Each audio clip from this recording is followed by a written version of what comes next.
म्हैसगाव ग्रामसभा पुन्हा वादळी, घरकुलाच्या लाभावरून वादंग. नमस्कार मंडळी, मी अण्णासाहेब धाकतोडे आणि आपण पाहत आहात राजर्षी न्यूज उज्ज्वल भारत.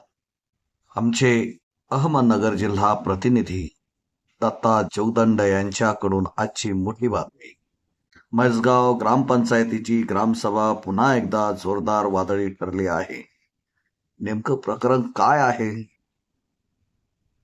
सरपंचबाईंनी कोणतेही कारण नसताना रोजगार सेवकाला पदावरून कमी करण्याचा प्रस्ताव मांडला.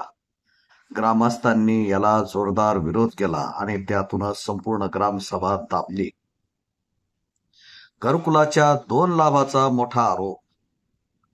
ग्रामपंचायत कर्मचारी कैलास केदार यांनी शबरी आवास योजना प्लस आणि पंतप्रधान आवास योजना अशी 2 घरकुले घेतली, असा गंभीर आरोप ग्रामस्थांनी केला.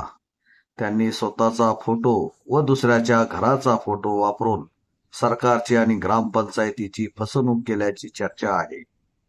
यापूर्वीही घडला होता असा गैरप्रकार. मंदा उत्तम दुधाट यांनी दुसऱ्याच्या जॉब कार्डचा लाभ घेतल्याचा तक्रार. गट विकास अधिकाऱ्यांची लेखी तक्रार. यापूर्वीही घडला होता गैरप्रकार. मंदा उत्तम दुधाट यांनी दुसऱ्याच्या जॉब कार्डचा लाभ घेतल्याची तक्रार. गट विकास अधिकाऱ्यांकडे लेखी तक्रार दाखल. काही लोकांच्या संगनमताने लाभ मिळाल्याचा आरोप. ग्रामसभा गोंधळामुळे तहकूब. ग्रामस्थांनी मागणी केली, गैरवापर करणाऱ्या कर्मचारीवर कारवाई झाली पाहिजे, परंतु सरपंचबाई केली.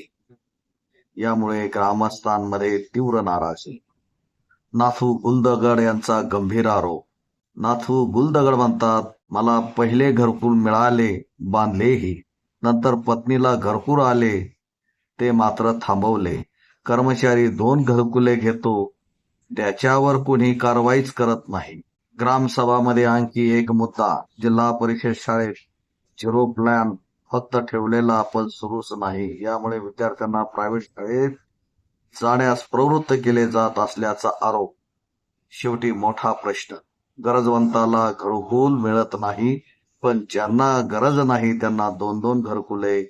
हा प्रकार असाच चालू राहिला तर परिस्थिती आणखी वाईट होऊ शकते, अशी ग्रामस्थांची प्रतिक्रिया.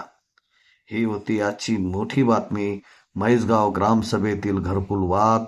तुमचं मत काय कमेंटमध्ये नक्की सांगा. व्हिडिओ लाईक करा, शेअर करा आणि राजर्षी न्यूज उज्ज्वल भारत चॅनलला सबस्क्राईब करायला विसरू नका. धन्यवाद.